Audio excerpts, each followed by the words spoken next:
ဟန်6ဘုံမိုးကျိုးနှင့်တွေ့သောအခါကမ်းမရွာတွင်၄-၅ရက်မျှနားနေပြီးနောက်ကျွန်တော်လည်းရန်ကုန်သို့ဆင်းလာခဲ့လေသည်ထိုချိန်တွင်ရန်ကုန်၌တခင်ထုံးအုပ်ကကြီးမှု၍ဗမာကောင်းဆောင်တစုသည်ယာယီအစိုးရဖွဲ့စည်းရန်စိုင်းပြင်လျက်ရှိကြသည်ရှေးကဝိပတ်9ရက်ခုကာလဝိပတ်နောက်ပိုးတက်ဟူသောစကားသည်ကျွန်တော်တို့အဖို့တော်မှန်နေသည်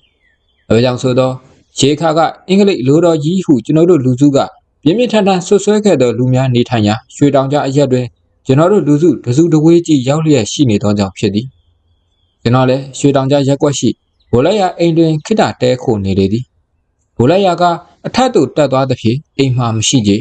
ရောက်သည့်ည၌ပင်သခင်ချင်းနှင့်တွေ့ဆုံပြီးနိုင်ငံရေးအခြေအနေကိုစုံစမ်းကြည့်ရာသခင်ချစ်ကဂျပန်တွေလိန်လာတော့အမှန်ပဲ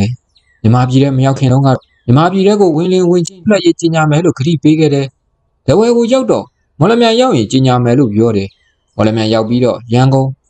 ်ရောက်တော့လွတ်လပ်ရေးဆိုတဲ့အတန်တောင်ပျောက်သွားပြီ။ခရီးတွေအမျိုးမျိုးပေးပြီးတခုမှမတည်ဘူး။ကျွန်တော်တို့လူစုတော့အနေရအတော်ကြက်နေပြီ။ကင်မေတိုင်းကနေဆွဲမလားညဆွဲမလားနဲ့ထိတ်ထိတ်နေရတယ်။ကင်မေတိုင်းကဘာလဲ။ကင်မေတိုင်းဆိုတာစစ်ပလိတ်ပေါ့။ဟာအင်မတန်ဆိုးတဲ့အကောင်တွေပဲ။ဘယ်သူကဖြစ်ဖြစ်သူတို့ကိုတွားတိုင်ရင်လိုက်ဖမ်းတာပဲ။ဟမ်မီတာနဲ့မတတ်တာဘူးသာအောက်မေ့ပြီးတော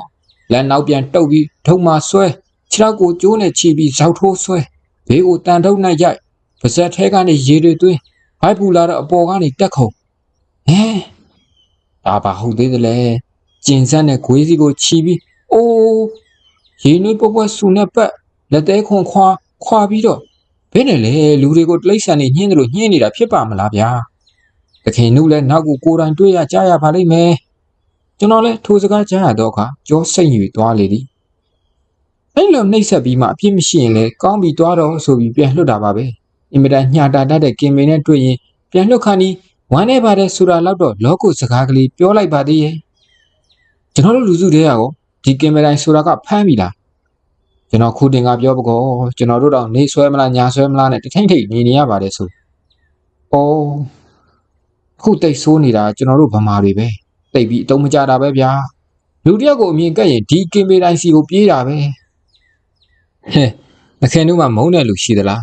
ရှင်ကင်မေတိုင်းစီကိုသွားပြီးအဲ့လူဟာအန်တီဂျပနီးစ်ဂျပန်ဆက်ဂျပန်ဂိုင်းသားလို့သာပြောဘာမှမဟုတ်လဲကွန်မြူနစ်လို့ပြောအဲ့နှစ်ခုတစ်ခုခုကိုသာပြောကိစ္စချောတာပဲလူတွေကအဲ့လောက်တော့အတုံးမကြဖြစ်နေကြသလားတခင်တို့ကိုယ်တိုင်တွေ့ပါလိမ့်မယ်ဗျာ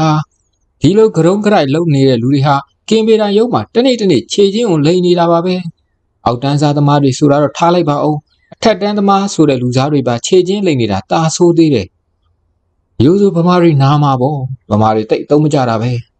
ခုဒေါသအလျောက်လှုပ်ခနဲပြောလိုက်ရသည်ကျွန်းနိုင်ငံသားဟုသည်တရုတ်ဖြစ်စေကလားဖြစ်စေဗမာဖြစ်စေမိသူပင်ဖြစ်စေကမူဤသို့စရုပ်မှမျိုးရှိကြမည်မှာမလွဲပေချင်းတိုမီရှိုမီလှုပ်ချင်းလူဆိုသည့်ဂုံတိတ်ခါကလေးကိုမှမငဲ့နိုင်ပဲနိုင်ငံသားများအားမျက်နှာလိုမျက်နှာရလှုပ်ချင်းအမေကျော်တွေးတော်လွမ်းခြင်းအစရှိသည့်စိတ်ရုပ်စိတ်ညစ်စိတ်ကြမ်းစိတ်တယမ်းတို့မှာကြုံဖြစ်နေရသောလူမျိုးတိုင်းခံစားနေရသောဝေဒနာဆိုးကြီးပင်ဖြစ်လေသည်နောက်တစ်နေ့တွင်ရွှေတောင်ကြားထဲရှိဝင်းကြီးအောင်ဦးလာဖေ၏အိမ်သို့စီးဝေးတက်ရန်ဖိတ်ခေါ်သဖြင့်ကျွန်ုပ်တွားရောက်လေသည်ထိုစီးဝေးပွဲတွင်ဦးကျော်မြင့်ဦးထွန်းမောင်နယူဘာမာသခင်မြသခင်ချစ်ဦးလာဖေသခင်ဘာစိန်ဘိုးဆက်ကြဥပဝင်းနှင့်အခြားအမည်မေ့နေသောသူများတက်ရောက်ကြသည်ဇွေနေရအချက်မှာကဂျပန်စစ်တပ်ကခွင့်ပြုသောအုပ်ချုပ်ရေးကိုဖွဲ့မည်မဖွဲ့မည်ဟုသောအချက်ပင်ဖြစ်သည်ဗမာခေါင်းဆောင်တစုကလွတ်လပ်ရေးကြေညာ၍ဗမာနိုင်ငံကိုတမန်နိုင်ငံဖြစ်ထူထောင်ရန်ကြိုးပမ်းခဲ့ကြသည်ဂျပန်စစ်တပ်ကခွင့်ပြုသည့်အုပ်ချုပ်ရေးမှာကငြိမ်းချမ်းရေးအဖွဲ့တာမျှတာရှိသော Preparatory Committee ခေါ်စီစစ်မှုကော်မတီသာဖြစ်သည်ဘယ်ဖြစ်သောကြောင့်အတောင်းနှင့်အပေးမှာကွာခြင်းတိုင်းကွာခြားလျက်ရှိရာဒီစည်းဝေးတွင်ခေါင်းဆောင်ချင်းသဘောကွဲလွဲလျက်ရှိသဖြင့်ဆုံးဖြတ်ချက်မရနိုင်သေးပဲရက်ရွှေ့ဆိုင်းရလေသည်ဘုံမိုးကျိုးနှင့်တွေ့ခြင်း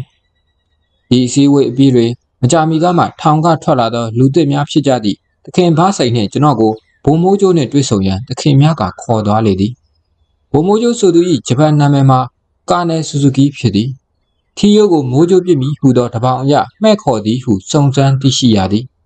ကျွန်တော်တို့မန္တလေးမှာရှိစဉ်အခါကဘုံမိုးကျိုးဆိုသူမှာမြေကုန်းမင်းသားကြီးတားတော်ဖြစ်သည်မင်းမျိုးမင်းတွေအစရှိသဖြင့်ကောလာဟာလသတင်းများကိုနားရှအောင်ကြားခဲ့ရသေးသည်တွေ့ရတဲ့ယခုကျွန်တော်မြင်နေရသောဘုံမိုးကျိုးမှာဂျပန်မှအစ်စ်ရေမရောသောဂျပန်ဖြစ်လေသည် ပုံမှန်တရမာကပူပူပြက်ပြက်ပိန်ပိန်ပါပါနှခမ်းမွေးခက်ရဲရဲရှိသည်သူ့အတန်မှအတော်မြည်သည်ခက်ဖြည်းဖြည်းပြောသည့်အခါ၌အော်ပြောတကယ်သို့ပင်ထင်ရသည်လူကိုမြင်လင်မြင်ချင်းအကဲခတ်ရသည်မှာဗမာများကိုအတော်လိုလားသည့်သူတဦးဖြစ်ဟန်ရှိသည်ဤအကဲခတ်ချက်ဖြင့်လွဲလင်လဲဘိုးမိုးကျိုးသည်အတော်ပရိရဲ့အလောက်ကောင်းသူဖြစ်ရမည်ပထမဆ၍တွေ့သောအကျိန်၌ပင်လွတ်လပ်ရေးအတွက်ဘာမှမပူနဲ့လွတ်လပ်ရေးဆိုတာသူများစီကတွားပြီးတောင်းယူရတာမျိုးမဟုတ်ဘူးကိုကကိုကြင်ညာရတာဂျပန်ကအခုလွတ်လပ်ရေးမပေးဘူးနော်တို့ဟာတို့တွန်တေးလို့စီကိုတွားပြီးအတင်းကြင်ညာအစိုးရအဖွဲ့ကိုအတင်းထောင်မယ်ဘာခတ်လဲသူတို့ပြင်ပြန်ပစ်တာပေါ့ဟူသောအထိပ္ပယ်ရှိသည့်စကားလုံးများကိုပြောလေသည်တခင်များနဲ့ကျွန်တော်လည်းတခင်များ၏အိမ်သို့ပြန်ရောက်၍နှစ်ယောက်တည်းရှိသောအခါတောင်မြောင်လေးပါးကိုကြည်ပြီးနောက်ဘယ်နဲ့လဲတခင်များဒီဂျပန်ကဟုတ်မှဟုတ်တယ်လားသူကတော့ဘသူတွေ့တွေ့ဒီလိုပဲပြောနေတာပဲကျွန်တော်တို့သဘောကိုမြန်သိရအောင်နှိုက်နေတာလားကျွန်တော်စီကစကားထွက်ဖို့တော့တခင်တို့လည်းအတိသားပဲမိုးကြိုးမပြောနဲ့မိုးကြိုးဘိုးရီတော့မရဘူးနောက်3ရက်ကြာတွင်ဘိုးမိုးကြိုးကကျွန်တော်ကိုတွေးကျင်သည်ဟုမှားသောကြောင့်တခင်များနဲ့ကျွန်တော်ဘိုးမိုးကြိုးထံသွားကြရပြန်သည်ဘိုးစကားဒီစကားနဲငယ်များပြောပြီးသည့်နောက်တခင်တို့ရွှေတောင်ကြားထဲညာတိုင်းစီဝေးလုပ်တယ်စီဝေးလုပ်တဲ့အိမ်ကိုလည်းဗမာတက်မတော်ကစစ်သားတွေဝိုင်းထားလို့အပြင်လူဆိုရင်ဘယ်သူမှမဝင်ရဘူးဆိုပါလားကျွန်တော်လည်းအတော်လန့်သွားသည်ဒီသတင်းသည်မမှန်တဝက်မှန်တဝက်သတင်းမျိုးဖြစ်သည်ကျွန်တော်တဲခိုနေသောအိမ်မှာဘိုးလက်ရာ၏အိမ်ဖြစ်သည်ထိုအခါကစစ်ဗိုလ်ကြီးများ၏အိမ်တိုင်းတွင်ဗမာတက်မတော်ကစစ်သားများကိုစောင့်ချထားသည်၎င်းပြင်လဲနေရောညပါဆိုသလိုတီဟောင်ကျွမ်းဟောင်းမိတ်ဆွေသင်္ကားတို့သည်ကျွန်တော်ထံသို့အလဲလာပြီးဘာရဲဟုမမဲရမရှိဘဲရောက်တက်ရရတို့ကိုရှောက်ရည်ပြောတတ်ကြသည်ထို့သောမိတ်ဆွေများအလဲလာခြင်းနှင့်စစ်သားဆောင်ခြင်းဟူသောအချက်နှစ်ချက်ကိုအခြေခံပြီးဂျပန်တချို့တို့သည်ဂျပန်ထံသို့ကျွန်တော်တို့တွေဂျပန်ပြန်ချရေးအစည်းအဝေးလုပ်နေသည်ဟုသတင်းပို့လိုက်ဟန်ရှိလေသည်ကျွန်တော်ဘိုးလိုက်ရအိမ်မှာတဲနေတယ်စစ်ဘိုလ်အိမ်တိုင်းမှာစစ်သားတွေကတော့စောင့်နေကြတာပဲပြီးတော့လေကျွန်တော်မိတ်ဆွေတွေဆိုတာနေတိုင်းလိုကျွန်တော်နဲ့စကားပြောရအောင်လာနေကြတာပဲကျွန်တော်မှတ်မိသလောက်စီးဝေးရဲလို့တစ်ခါမှမလုပ်မိဘူးပါဘူးကိစ္စမရှိပါဘူးကြုတ်ရတဲ့သတင်းကိုတခင်တို့သိရအောင်ပြောပြတာပါတခင်ချစ်ပြောသွားသည့်တရှိုးတွေခြေချင်းလိန်နေတာကိုတခင်တို့ကိုယ်တိုင်သိပါလိမ့်မယ်ဆိုသောစကားလုံးများ၏မှန်ကန်ပုံမှာကျွန်တော်၏မျက်စိရှေ့တွင်တစိမ့်စိမ့်စ၍ပေါ်လျက်ရှိလေသည်ကျွန်တော်ကလည်းရုတ်တရက်ကြံမိကြံရာကိုကြံပြီးအင်္ဂလိပ်ထွက်ပြေးသွားတော့ကသူတို့တွေရဲ့တရှိုးတွေကိုငွေတွေအများကြီးပေးပြီးထားခဲ့တယ်လို့ကျွန်တော်သတင်းကြားရတယ်ဒီလူတွေရဲ့အလုပ်တစ်ခုကကျွန်တော်တို့ရဲ့မိတ်ဆွေဂျပန်တွေနဲ့ကျွန်တော်တို့နဲ့ယုံကြည်ပြတ်ပြီးအလုံးမဖြစ်အောင်လုပ်ဖို့ပဲတဲ့အဲဒီတော့ကျွန်တော်တို့စီဝေးတွေဘာတွေလုပ်တယ်ဆိုပြီးတွေ့ကြရသတင်းပို့တဲ့နေတာဟာကျွန်တော်တို့ချင်းချင်းထင်မှားအောင်လုပ်နေတာများလားမှမဆိုနိုင်ပဲဒီစကားကိုအခြားကြံရမရပဲဘုံနဲ့ပြောမိခြင်းဖြစ်သည်ပြောပြီးမှမှားမှန်သိသွားသည်လွဲကြောင်ဆိုတော့ဒီသတင်းကိုဘယ်ကရတယ်လဲအဲ့လူကိုခေါ်ပေးရမယ်ဟု၍ဆက်၍လာလင်ကြက်တွေ့မိဖြစ်သောကြောင့်ဒီတို့ရာတွင်ကံကောင်းထောက်မှ၍လာမသိဘုံမိုးကျိုးကအိုးဒီလိုလားဒီလိုတရှိုးမျိုးကိုတွေ့ရင်ပြောပါကျုပ်ကိုယ်တိုင်ဒီကောင်ကိုခေါင်းဖြတ်ပြီးသူ့ခေါင်းကိုမျိုးလေကောင်မှာဆွဲထားမယ်ကောင်းပါပြီဒါတွေထားလိုက်ပါလေတိတ်အရေးမကြီးပါဘူးဒီနေ့ပြောချင်တာကဒီလိုဒေါက်တာဖမောင်မန္တလေးမှာရောက်နေပြီကျုပ်စီကိုဒေါက်တာဖမောင်ခေါ်ပေးနိုင်မလားစူးစမ်းကြည့်တာပေါ့ထို့နောက်ဘုံမိုးကျိုးကနဲငယ်စဉ်းစားပြီးနောက်မေပစေလေးကျုပ်လည်းမန္တလေးကိုသွားဖို့ကိစ္စရှိသေးတယ်အဲ့တော့4-5ရက်ကြာရင်သခင်တို့လည်းမန္တလေးကိုရောက်အောင်လာပါမန္တလေးရောက်မှပဲကျုပ်တို့2ယောက်အတူတူဒေါက်တာဖမောင်နဲ့တွေ့တာပေါ့သခင်များအိမ်တို့ပြန်ရောက်တော့အခါဘယ်နဲ့လဲသခင်များတချို့ရဲ့လက်ချက်ကတဲမြန်ပါလားသခင်များကရဲလျက်အင်းညံတယ်ဒါကြောင့်မို့လဲတိတ်တိတ်နေပြီးတန်းတယ်ဆိုတဲ့အတိုင်းကျွန်တော်တော့ဘာမှမပြောဘူးမဟုတ်ပါဘူးဗျာပြောမိလို့ပြောတလောက်ကိုတိုင်းမယ်ဆိုရင်ခံနိုင်တယ်အခုကဘာမှလည်းမပြောရသေးပဲနဲ့ပြောတယ်ဆိုတော့မလွန်လွန်းဘူးလားဒီခံပြီးအရေးထူးထူးသာထားပြီတော့ဒါတွေထားလိုက်ပါဦးလေဒေါက်တာပေါ့မော်ကိုအခေါ်ခိုင်းတာကောဘာသဘောလဲတွေ့ကျင်တဲ့သဘောပေါ့မဟုတ်ပါဘူးလေသခင်ထိုးကိုလည်းခေါင်းဆောင်လို့အတိမှတ်ပြုပြီးခွန်လေးပါးတွေကောက်ဖို့ကိုတော့သူကိုယ်တိုင်လက်မှတ်ထိုးပေးထားတာမဟုတ်လားအခုလေဒေါက်တာပေါ့မော်ကိုခေါ်ခိုင်းပြန်တယ်ဘယ်နဲ့လောက်တာလဲသခင်တို့ကအခုထိသဘောမပေါက်သေးတာဘူးဂျပန်နိုင်ငံကြီးကအဲ့ဒါပဲတပည့်မွေးပြီးသူတို့ကအပေါ်ကဆရာလုံးမှာပဲနောက်9ရက်ခန့်ကြာတော့အခါကျွန်တော်လည်းချင်းစားသည့်အတိုင်းမရပူရရှိဘိုလက်ရတို့စခန်းချနေသောစစ်ရုံးတို့ရောက်နေသည်ဘိုးမိုးကျိုးလည်းည9နာရီလောက်စစ်ရုံးတို့ပေါက်လာပြီးနောက်တနေ့နနက်10နာရီတွင်ဘိုးမိုးကျိုးဘိုလက်ရနှင့်ကျွန်တော်တို့လည်းဒေါက်တာဘောင်းမောင်နဲ့တွေ့ရန်မန်းလေးသို့ထွက်သွားကြလေသည် ဘိုမိုးကျိုးဘိုလိုက်ရာနဲ့ကျွန်တော်တို့သုံးသည်အိမ်ပေါ်ထက်ရှိအေကန်းထဲတွင်3မိနစ်ခန့်ထိုင်ပြီးသောအခါမှယောဂီအောင်တိုရင်းတရံရှိသောအင်ကြီးနှင့်ယောဂီအောင်ဘောင်းမီပွားတို့ကိုဝစ်ဆင်လျက်ဒေါက်တာဘာမော်သည်သူ့အခန်းထဲမှထွက်လာလေသည်ဘိုမိုးကျိုးနှင့်ကျွန်တော်တို့လည်းထိုင်ရာမှထကြသည်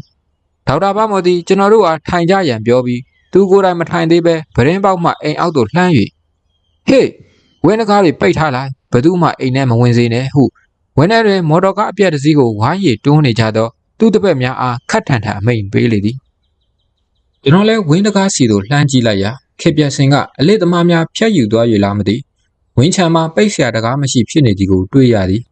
၎င်းပြင်လဲထိုနေ့ကဘုံမိုးကျိုးလာသောကိစ္စမှာလှုပ်လှုပ်ဝက်ဝက်တိုင်ပင်ရဘာမှမရှိမိဖြစ်ဆွေးဖြစ်လာ၍လဲခြင်းပင်ဖြစ်သည်ဖြင့်အိမ်ဝင်းထဲသို့ဘသူမှမဝင်စေနဲ့ဟူသောအမိန်ပေးခြင်းမှာဝင်းတကားတွေကိုပိတ်ထားလိုက်ဟူသောအမိန့်နှင့်အဓိပ္ပာယ်တူတူဖြစ်နေသည်ဟုကျွန်တော်မှတ်ထားလိုက်မိသည်ဘုံမိုးကျိုးလည်းသူတက်သမျှမှတ်သမျှအင်္ဂလိပ်စကားနှင့်ဒီစစ်ကြီးအားအရှိအာရှတိုက်သားအားလုံးကောင်းစားဖို့တိုက်ရသောစစ်ကြီးဖြစ်သည်အရှိအာရှတိုက်သားတွေတယောက်နဲ့တယောက်ယုံယုံကြည်ကြည်ရှိရမည်အရှိအာရှတိုက်သားတွေညီကိုဖြစ်ကြသည်ဗမာပြည်အတွက်လွတ်လပ်ရေးဟာအေကံမုတ်ချရရမည်စရှိသည့်စကားတို့ကိုရှောက်ရည်ပြောလေသည်ဒီလိုပြောနေစဉ်ဒေါက်တာဘာမော်သည်ကောင်းစွာနားထောင်သည်မရှိဆယ်လမီညှိလိုက်တခြားဘက်သို့လှည့်ကြည့်လိုက်ပြောတာပြောပါဟုပါဇက်ကပြောပြီးအိမ်တွင်းသို့စေခံတဦးအားလှမ်း၍ခေါ်လိုက်လုံနေသည်ဖြင့်ဘုံမိုးကျိုးလည်းစကားပြောနေရမှမကြာခဏအချိန်ရက်ထားရသည်နှစ်ခါမှသုံးခါကလေးခါငါးခါသို့ရောက်လာသောအခါဘုံမိုးကျိုးမျက်နှာကိုကဲခတ်ရသည်မှာခန့်အန်းဖြစ်၍နေသည်ကိုတွေ့ရသည်အရှိန်နှင့်ပြောခွင့်မရသောကြောင့်ဘုံမိုးကျိုးလည်းဝမ်းနဲ့ရှိသည်များကိုမပြောတော့ဘဲအတူချုံး၍ရက်လိုက်ပုံရသည်ဒေါက်တာဘာမော်သည်ဘဲကြောင့်ဤကဲ့သို့လုပ်ရသည်ကိုကျွန်တော်လည်းအတိအကျမပြောနိုင်ဆရာလုံးနေသည်ထင်၍လောတစ်ဖက်သား၏စကားထဲတွင်စိတ်ဝင်စား၍လောသို့မဟုတ်လင်လည်းအကြံတစ်ခုခုတွင်စိတ်ဝင်စားအားကြီးနေ၍လောဒါတို့ကိစ္စမျိုးတစ်ခုကိုသတိရ၍ဖောက်ပြီးပြောလိုက်ရအောင်မည်ချုပ်၏အတွင်းကလမ်းပြဖျားလမ်းရှိဒိုမာစင်ရသာစီယုံဌာနချုပ်သို့အိန္ဒိယယာယီအစိုးရ၏တိုင်ပင်ခံအရာရှိ Resbihar Bose အလဲလာသည် Bose လည်းအာနာရှင်ဒေါက်တာဘာမော်အားစကားပြောနေစဉ်အာနာရှင်ကြီးသည်သူ့ရှေ့တွင်ရှိသောသတင်းစာတစ်စောင်ကိုကောက်၍ဖတ်နေသည်ကျွန်တော်လည်းကျွန်တော်အနီးတွင်ရှိသောသခင်တန်းထွန်းကိုလက်ကုပ်၍သခင်တန်းထွန်းဟိုမှာလှုပ်ပြန်ပြီးဟွေပြလိုက်ရသေးသည်ဘိုးလည်းစကားပြောဖို့ခိတ္တရထားရလေသည်နှမဲလက်လောက်ကြားမှဘိုးစကားပြောနေသည်ကိုသတိရသည့်ဟန်ဖြင့်အာနာရှင်ကြီးသည်ဘိုးဘက်သို့လှည့်၍ပြောပါဟုဆိုမှဘိုးလည်းထက်၍ဆက်ရသည်ဘုံမိုးကျိုးလည်းအားရအောင်မပြောရပဲစကားဖြတ်လိုက်ရပြီးသည့်နောက်ဘိုးစကားဒီစကားရှောက်ရည်ပြောနေစဉ်BIA အချို့ကသူ့နောက်လိုက်ငယ်သားတို့အားနေရင်ညှင်းဆဲပုံအကြောင်းနှင့်ပတ်သက်၍ဒေါက်တာဘာမော်ကဘိုးမိုးကျိုးအားတိုင်ကြားလေသည်မတရားကဘိုးဘာအုပ်စုသူမှာသူတပည့်များကိုတပ်ပြင်းရန်လိုက်လံရှာဖွေနေကြောင်းနှင့်ယခုပင်တိုင်ချက်ရသည့်အကြောင်းကိုပြောလိုက်သည်အမှုမှာဘာမှမကြီးကျယ်ဒီမှုမျိုးကိုဘိုးမိုးကျိုးလို BIA တေနာပတိချုပ်ကြီးတဦးမပြောထားနဲ့သူ့အောက်60လောက်ငယ်သောမေဂျာလိုစစ်ဖို့မျိုးပင်ကိုယ်တိုင်တိုင်းရန်မလို့ကပတိန်လောက်လက်ဖတန်နင်လောက်နှင့်ပင်ကောင်းစွာပြီးနိုင်သည်သို့သော်လည်းဒေါက်တာဘာမော်ရှိတွင်ဂိုက်ထုတ်ရန်ဦးရားနေသောဘိုးမိုးကျိုးကလည်းဝင်းတကားပိတ်လိုက်ရန်သူ့တပည့်များအားဒေါပပနှင့်ဒေါက်တာဘာမော်ကအမိန်ပေးတဲ့ကဲ့သို့ဘိုးဘအုပ်ကိုယနေ့ချက်ချင်းမင်းကိုယ်တိုင်လိုက်ပြီးဖမ်းရမယ်ဖမ်းပြီးရန်ကုန်ကိုပို့ရမယ်ရန်ကုန်ရောက်လေငါကိုယ်တိုင်စစ်မယ်ဟု BIA တွင်မေဂျာဂျန်နရယ်ဖြစ်သောဘိုလက်ရအားဒေါပပနှင့်အမိန်ပေးလိုက်လေသည်